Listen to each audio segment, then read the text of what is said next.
cry. Then I remembered I could write my name in the sand. To my say things you don't understand. I can tell.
Sí.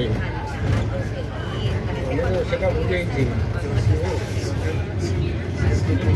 Igual que te quede ver.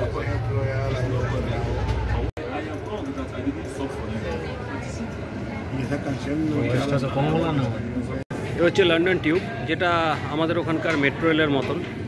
তো এর দরজাগুলো এমনি এরকম বন্ধ থাকে। London tube যেটা কিছুটা আমাদের ওখানের মেট্রো রেলের মতন। তো এর দরজাটা বন্ধ থাকে নর্মালি, ট্রেন এলে এটা খুলে যায়। এটা অ্যাকচুয়ালি ঠিক টিউব বলাটা আমার ভুল হলো, এটা হচ্ছে স্টেশনটার দিয়ে এরকম স্লাইড লাগানো থাকে। এই ট্রেন এলো, এবার এখানে দরজা খুলবে আর লোক উঠবে। আর ভিড়টা তো দেখতে পাচ্ছি এখানেও আছে যথেষ্ট।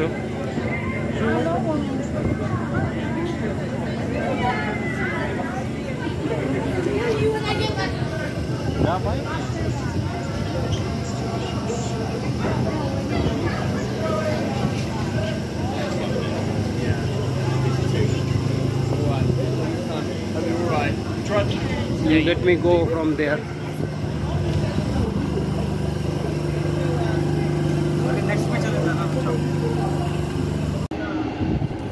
ফাইনালি ট্রেনটা ছেড়েই দিলাম আমরা, কারণ এটা অনেকক্ষণ পরে আসাতে এখানে ভিড় অনেক বেশি ছিল।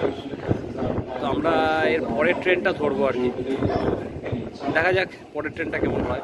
ট্রেনটায় উঠতে পারলাম না, ওই ট্রেনটা ছেড়ে দিতে হলো। তার কারণ হচ্ছে যে এতটাই ভিড় ছিল, কিছুটা কলকাতার মতনই আর কি, মানে কলকাতা বা দিল্লিতে যেরকম মেট্রোতে রাশ দেখা যায় সেরকমই ছিল। তো নেক্সট ট্রেনটার জন্য অপেক্ষা করি, দেখা যাক কীরকম থাকে। মনে হচ্ছে আরেকটা এসে গেছে, এই আরেকটা আসছে আমার পিছন থেকে, এক্স্যাক্টলি তাই। আমরা এটা দিয়ে একটা হালকা কিছু নেই, এটা তো যথেষ্টই ভিড়।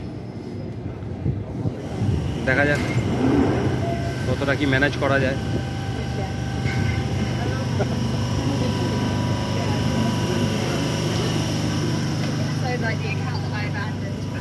This train terminates at Stanmore.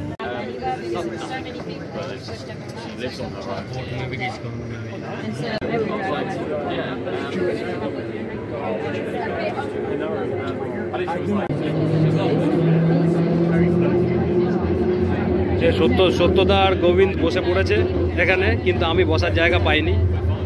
তো ঠিক আছে, দাঁড়িয়ে আছি এখানে, দেখা যাক বসতে পাই জায়গা।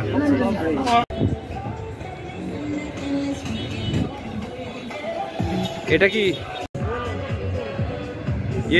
মেট্রোর থেকে বেরোনোর মেট্রো থেকে বেরোনোর পরেই এই রাস্তাটায় এলাম আমরা এখন থেকে বেরোনোর পরেই এই রোডটাতে এলাম আমরা এখন চলেছি বিগ বেনের দিকে। এ হচ্ছে চারদিকের ভিউ।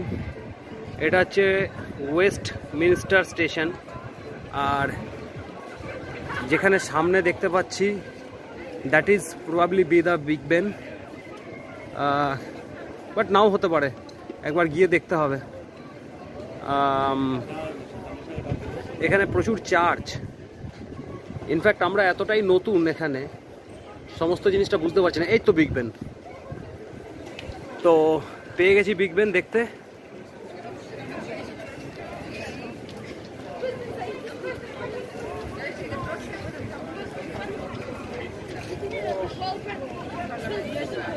যাক, ঠিক আছে, we are proud of you Kolkata. আমাদের উল্টোডাঙ্গায় বিধাননগরে এরকমই একটা স্ট্যাচু বানানো আছে, এরকম না হলেও কোয়াইট সিমিলার।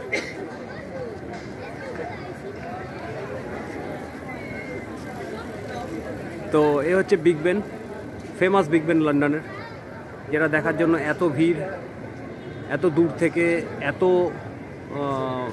ট্রাভেলার্স, ট্যুরিস্টরা আসেন। তো প্রত্যেকে এখানে দাঁড়িয়ে দাঁড়িয়ে ফটোতে পোজ দিচ্ছেন।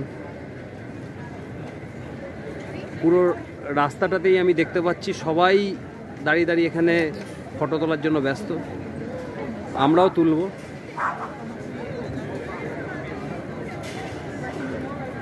তো ঠিক আছে, আপাতত কিছুক্ষণ ফটো তুলে নিই, তুলে আবার ফিরে আসছি। মানুষের উত্তেজনাটা কিন্তু বেশ ভালো রকম বোঝা যাচ্ছে। আমরা দিল্লিতে ইন্ডিয়া গেটের সামনেও এরকম ভিড় দেখেছি, প্রত্যেকে দাঁড়িয়ে দাঁড়িয়ে ওখানে ছবি তোলেন এবং ছবি তোলানোর জন্য নিজেরা পোজ দেন। এখানেও ঠিক একই জিনিস দেখা যাচ্ছে। প্রচুর মানুষের ভিড়, মানে প্রচুর মানুষ হয়তো ভারতবর্ষের তুলনা করলে অতটা মনে হবে না, কিন্তু এখানকার যা জনসংখ্যা সেই অনুযায়ী যদি দেখা যায় তাহলে কিন্তু এখানে ভিড় প্রচুর। এখন এক্স্যাক্টলি 5:15, তো এখানে এক্ষুনি একটা ঘন্টা বাজলো বিগ বেনের। তো আমি মিস করে গেলাম ওটা রেকর্ড করার জন্য। এখানে একটা বিষয় যেটা দেখা যাচ্ছে, এখানে কিন্তু অনেক রিক্সা, তবে এখানকার রিক্সার প্যাটার্নগুলো একটু আলাদা, যেটা আপনারা দেখতে পাচ্ছেন। এই সামনে দেখুন, একটা লাল রঙের রিক্সা যাচ্ছে, আর এখানে একটা হোয়াইট কালারের রিক্সা দাঁড়িয়ে আছে, আর এছাড়া আরও আছে এখানে। এই আমার সামনে থেকে একটা পিঙ্ক কালারের যাচ্ছে। সো এগুলো কিন্তু রিক্সা এখানে, এবং রীতিমতন এগুলো পায়ে চালানোই রিক্সা, কোনো ব্যাটারির ব্যাপার নেই। বাস এখন আমরা চলে এসেছি লন্ডন আইয়ের ব্রিজের উপরে। এই যে বড় নাগরদোলনা যেটা দেখা যাচ্ছে, এটাই হচ্ছে লন্ডন আই। এর কিন্তু যদি দেখা হয়, নাগরদোলনার যে মানে সেলগুলো আছে, সেই সেলগুলো কিন্তু এক একটা বক্স, মানে it's kind of a ropeway. So এটায় খুব একটা রিস্কের কিছু নেই, এটা আমরা চড়বো আজকে। তো সেই এক্সপিরিয়েন্সটাও শেয়ার করবো আপনাদের সাথে। এখানে কিছু রোড সাইড মিউজিশিয়ান আমরা দেখতে পাচ্ছি।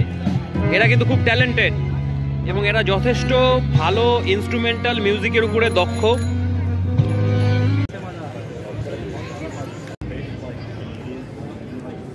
কিন্তু এখন লন্ডন আইয়ের নিচে চলে এসেছি। এই হচ্ছে, মানে এটা অ্যাকচুয়ালি একটা নাগরদোলনা। তো এর যে ভিতরের কেসিংগুলো আছে, কেসিংগুলো এক একটা ক্যাপসুলের মতন। তো these are kind of a pod. তো এখানে মানে অ্যাকচুয়ালি রোপওয়ের মতন বলা চলে। তো আমরা এটাতে উপরে যাব এবং উপরে গিয়ে আপনাদের সঙ্গে আমরা এক্সপিরিয়েন্সটা শেয়ার করছি। এই হচ্ছে টিকিটিংয়ের লাইন।